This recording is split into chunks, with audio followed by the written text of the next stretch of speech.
Assalamualaikum warahmatullahi wabarakatuh. Selamat datang di channel Eko Wibawa. Nah, di pagi hari ini Eko akan menjawab pertanyaan, bukan menjawab ya, memenuhi komenan dari kalian-kalian semua, yaitu tentang membeli rumah over kredit, ya kan? Atau take over, atau juga bisa disebut dengan penjelasan rumah bekas. Nah, bagaimana caranya dan apakah dampak-dampaknya membeli rumah over kredit? Kali ini di channel ini Eko akan memberitahu ke kalian semua. Tapi mohon maaf, jika mungkin di sini Eko mendapati kesalahan atau kata-kata Eko salah, ya mohon maaf karena kesempurnaan hanya milik Allah. Oke?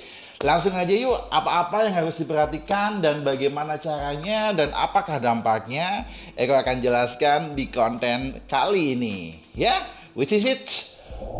Over credit.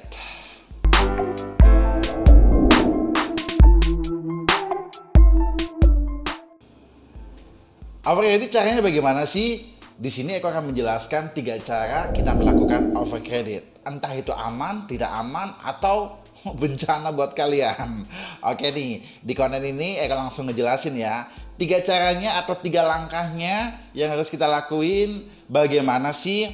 Yang pertama di sini Eko ngomongin over credit langsung lewat pihak bank. Terus yang kedua, kalian melakukan over credit yaitu langsung bertemu antara penjual dan pembeli, antara debitur lama dan juga debitur baru. Dan yang ketiga, kalian langsung datang ke notaris, ya kan? Langsung aja yuk kita bagaimana caranya dan Eko akan jabarkan satu persatu. Sekali lagi, buat kalian yang belum tekan tombol subscribe, yuk buruan tekan tombol subscribe supaya Eko semangat untuk ngebikin konten-konten all about perumahan. Sekali lagi, all about perumahan. Jadi, buat kalian jangan sungkan-sungkan untuk komen Eko mau bikin konten apa, silakan. Ini adalah salah satu jawaban Eko, salah satu peduli Eko kepada kalian semua. Kalian meminta bagaimana sih cara membeli rumah over credit. Nah, ini Eko langsung jalankan. Yuk, kali ini Eko akan langsung jabarkan ketiga yang tadi Eko omongin, yaitu bagaimana dan apakah caranya. Langsung aja kita saksikan videonya.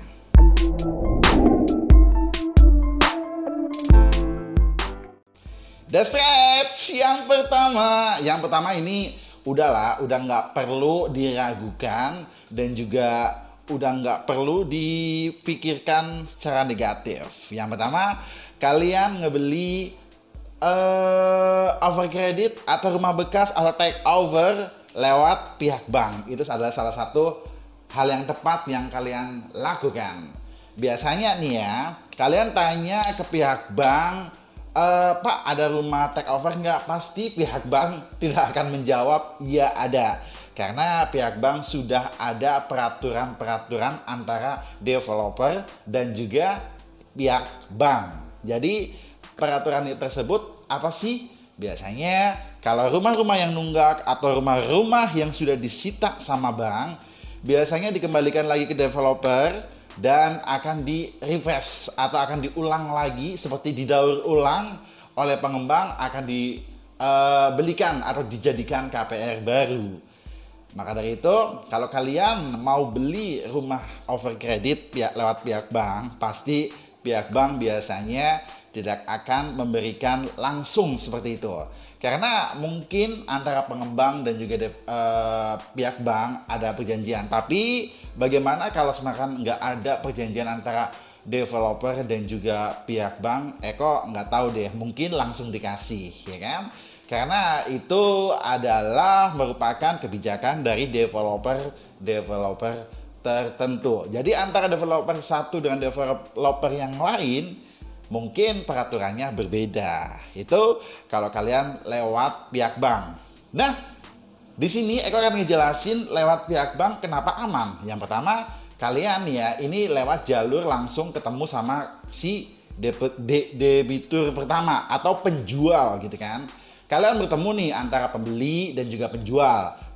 jadi satu, lalu kalian langsung datang ke bank BTN atau enggak bank yang telah ditunjuk si developer tersebut. Misalkan di sini aku ngomongin bank BTN, ya kan? Jadi kalian datang ke bank BTN, ya kan? Lalu kalian konsultasi kepada pihak bank bahwa si penjual akan memberikan kuasanya atau akan memberikan tanggung jawabnya kepada si pembeli. Oke, sekali lagi, penjual dan pembeli datang ke bank lalu mengkonsultasikan bahwa rumahnya akan dioferkan ke pembeli. Tapi nggak berhenti di situ aja, teman-teman. Terus pihak bank meminta identitas si pembeli guna untuk buy checking, ya kan?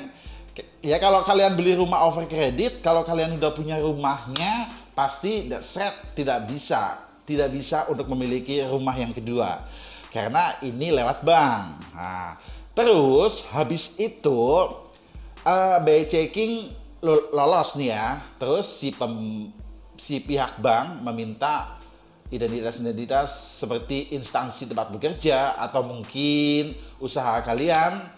Dan jika lolos, lalu rumah akan menjadi milik si pembeli. Itu 100% dijamin aman. Sekali lagi, 100% dijamin aman. Itu kelebihannya kalau kamu over kredit melalui lembaga bank atau melalui jalur bank seperti itu ya. Tapi nih ya, ada kelebihan, ada kekurangan. Kekurangannya apa? Terlalu lama, dan juga belum tentu rumah itu menjadi milik kalian.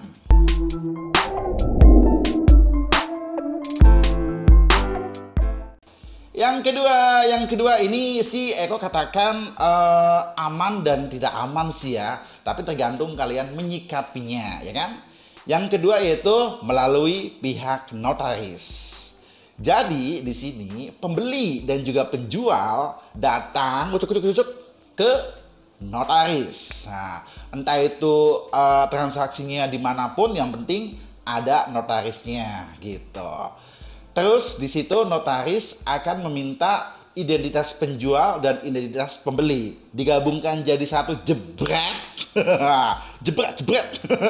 Jadi lalu akan dijadikan pertama transaksinya dulu. Notaris berhak tahu dong transaksi yang akan si penjual lakukan atau harga yang penjual berikan kepada pembeli, harus tahu dong si notarisnya. Jadi di situ Eko namakan transaksi harus diketahui oleh pihak notaris. Terus berikutnya si pembeli dan penjual harus membuat kayak seperti semacam surat kuasa. Itu yang pertama. Surat kuasanya yaitu tentang ya pembeli menjual ya, sorry belibet. Pembeli menjual atau memberikan rumahnya, atau ya ibaratnya menjual aja deh ya, jangan memberi. Kalau memberi kesannya diberi gratisan gitu kan. Jadi pembeli menjual rumahnya kepada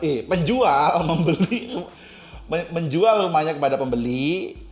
Di situ surat kuasanya ya tahulah surat kuasa isinya kayak gimana. Jadi Eko namakan setelah notaris mengetahui transaksinya berapa, terus kalian juga harus minta surat kuasa. Terus yang paling penting yaitu kalian harus meminta akte sama aja ya, akta aja deh. Akta PPJB.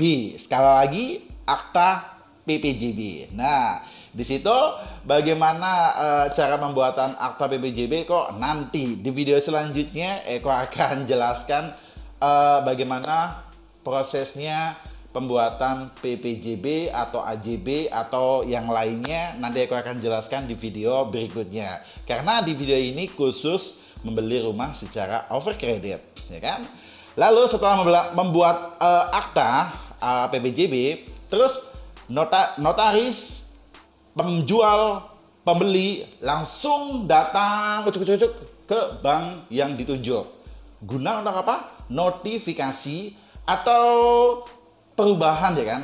Perubahan data si penjual kepada pembeli. Nah, di sini pihak bank 100% mengasih sepenuhnya tanggung jawabnya kepada pihak notaris. Jadi mengenai harga, mengenai bla bla bla itu udah diserahkan kepada notaris. Di sini pihak bank hanya bertugas, sekali lagi bertugas merubah data diri si penjual dan juga pembeli. Tapi bukan data diri nama ya, tetap nama, angsuran, rekening tetap atas nama penjual ya kan. Dan di sini pembeli hanya mengasih notifikasi jika mungkin ada perubahan-perubahan apa, jadi masuknya sudah tidak ke pembeli. Tapi bagaimana kok nanti kalau misalkan tidak di ACC? Tapi di sini sekali lagi pihak bank tidak bertanggung jawab antara keuangan atau transaksinya ya, semuanya dikasihkan sepenuhnya kepada notaris. Terus lalu di situ kalian benar-benar si pembeli nih ya, si pembeli wajib nih ya pada saat datang di bank ya kan, pembeli harus wajib memberikan nomor telepon ya kan, karena nanti biasanya notifikasinya disampaikan ya kan lewat telepon atau enggak SMS ya kan. Yang kedua, email. Jadi kalian harus memberikan emailnya secara emailnya yang baik, yang benar gitu. Jangan email ecek-ecek. Pokoknya email yang benar-benar kalian hafal gitu.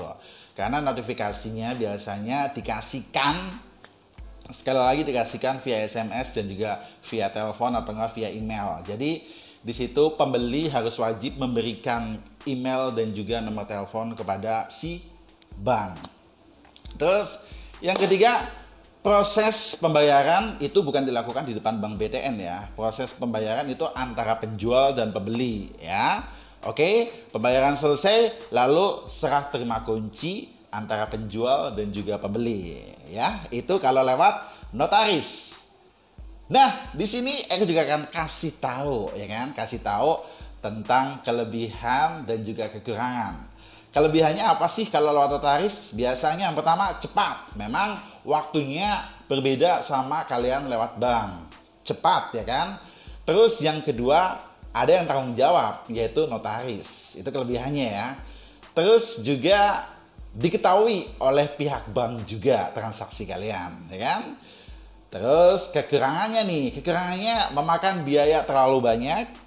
Terus waktunya juga panjang. Nah, terus juga kalian tetap butuh identitas si penjual, ya kan? Jadi kalau kalian mau melakukan take over atau melakukan penjualan rumah secara over kredit, kalian harus benar-benar mengetahui identitas si penjual ya kan, di mana rumahnya ya kan. Terus juga harus selalu komunikasi sama si penjual. Jangan sampai nanti sewaktu pengambilan sertifikat kalian sudah tidak atau lost kontak dengan penjual, maka itu akibatnya bisa fatal. Makanya kalau kalian mau membeli rumah over kredit, kalian harus selalu berhubungan dengan si penjual. Jangan sampai lost contact, ya kan? Jadi kalian harus benar-benar save nomornya, jangan sampai kehapus. Ini yang paling utama itu kalian harus save media sosial dia deh, supaya semisalkan nomor teleponnya ganti, ya kan? Jadi media sosialnya kan Messi, kalian bisa berhubungan di media sosial itu. Jadi itu kalau semisalkan kalian lewat notaris. Ada kelebihan dan juga kekurangannya.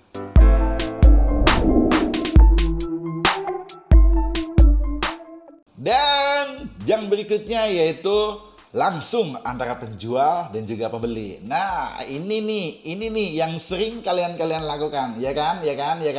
Nah, masa enggak? Jadi, sebentar ya.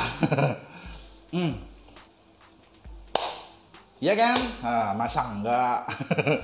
Nah, di sini nih ya teman-teman, ini adalah langkah-langkah yang sering kalian ambil. Eko yakin, Eko pasti tahu, karena Eko juga kadang-kadang menemukan transaksi semacam ini ya kan, yaitu hanya melakukan antara penjual dan pembeli. Sekali lagi, penjual dan pembeli. Sebenarnya memang sih ya kalian melakukan kayak gini karena kepengin transaksinya nggak ribet, terus cepat dapat rumah. Ya, memang keuntungan kalian cepat dapat rumah. Tapi kalian harus pikirin dong, ya kan? Pikirin ke belakangnya, apakah nanti akan terjadi masalah? Pasti akan terjadi masalah. Masalah-masalahnya apa sih? Yang pertama, ya kan? Jika diketahui oleh bank atau kalian mengadukan tentang transaksi penjualan ini kepada bank tidak mau tanggung jawab dong. Karena pihak bank tidak mengetahui transaksi jual beli kalian. Nah, apakah nggak repot? Terus ini Eko lagi ngomongin kerugian si pembeli ya. Yang pertama, jika kalian terjadi sengketa, ya kan, kalian ngadu secara hukum atau kalian ngadu secara lewat bank tidak mau tanggung jawab karena tanggung jawabnya bank hanya kepada penjual bukan pembeli. Jadi siapa sih lu, ya kan? Ngapain sih lu kesini? Lu kan nggak kenal gue gitu, secara bahasa gaulnya gitu ya. Jadi kayak gitu, itu kekurangan buat si pembeli ya kan. Yang kedua, kalian nanti kalau ngambil sertifikat apa ya nggak dipikirin. Nah, kalian kalau misalkan membeli rumah langsung ketemu sama penjualnya tanpa perantara notaris atau tanpa perantara bank, apa nggak sia-sia? Ibaratnya uang kalian itu terbuang sia-sia teman-teman. Makanya kalau mau transaksi jual beli over kredit harus disaksikan sama lembaga notaris atau enggak bank, ya kan? Sama notaris pun juga kadang nggak aman juga loh teman-teman. Tapi ya udah deh. Jadi itu kalau misalkan kalian ngambil rumah itu langsung lewat antara penjual dan pembeli langsung. Yang pertama transaksi harga, ya kan?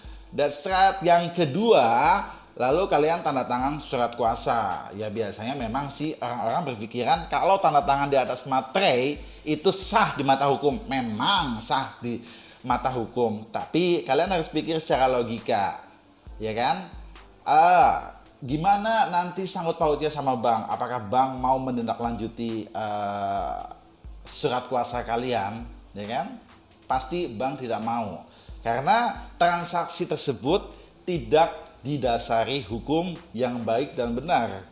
Ya karena kalau kalian transaksinya bukan di depan bank atau bukan di depan notaris, ya kan? Ya minimal di depan notaris lah. Jadi ada pihak notaris yang menolong kalian semua jika terjadi sengketa ini, ya kan? Ya terus serah terima kunci. Memang cepat sih mungkin kalau perbedaannya itu benar-benar secepat kilat, ya kan? Kalau kalian melakukan penjual dan membeli cepat banget. Mungkin kalau kalian ada uang langsung deh rumah itu jadi milik kalian. Tapi kalian harus mikirin ke belakangnya. Jadi kalau kalian ngambil sertifikat, kalian tidak bisa. Kalian tidak diakui oleh pihak bank. Walaupun kalian menyimpan bukti setor-setorannya dari dari A sampai Z, dari 1 sampai 100, itu bukan merupakan hak atau bukan merupakan bukti autentik atau bukti fisik yang sah soal pembayaran, karena bank tidak mau tahu. Entah yang tahu itu ya berarti yang nyetorin ya si penjual gitu. Jadi di sini menguntungkan si penjual, seperti itu teman-teman. Terus benar-benar kalau cara yang ini ya, cara yang antara langsung penjual dan pembeli memang sering banget dilakukan sama orang-orang, karena memang ya orang mengambil rumah over kredit ya karena memang mereka terdesak. Udah BI checknya nggak lolos, terus juga mungkin buat nginvest secara instan gitu kan, terus juga nggak mau ribet gitu. Sebenarnya memang kalian awalnya nggak ribet ya kan, nggak ribet seribet orang-orang yang ngambil rumah KPR yang lewat jalur resmi gitu. Memang instan sih, tapi kan kalian memang sih awalnya kalau ngambil rumah over kredit antara penjual dan pembeli memang gak ribet awalnya. Tapi buntutnya guys, buntutnya teman-teman, buntutnya akan ribet sekali teman-teman. Makanya ini dia nih ya, ini dia puncaknya ya, buset. Puncaknya kalian mengambil rumah take over ya kan. Yang pertama pokoknya intinya kalian harus melalui lembaga bank ya kan, harus melalui tangan yang terpercaya. Yang kedua, kalian harus melalui, kalau misalkan lewat bank takut nggak di ACC gitu kan, kalian harus melalui notaris karena ada si penanggung jawabnya, seperti itu macemnya gitu.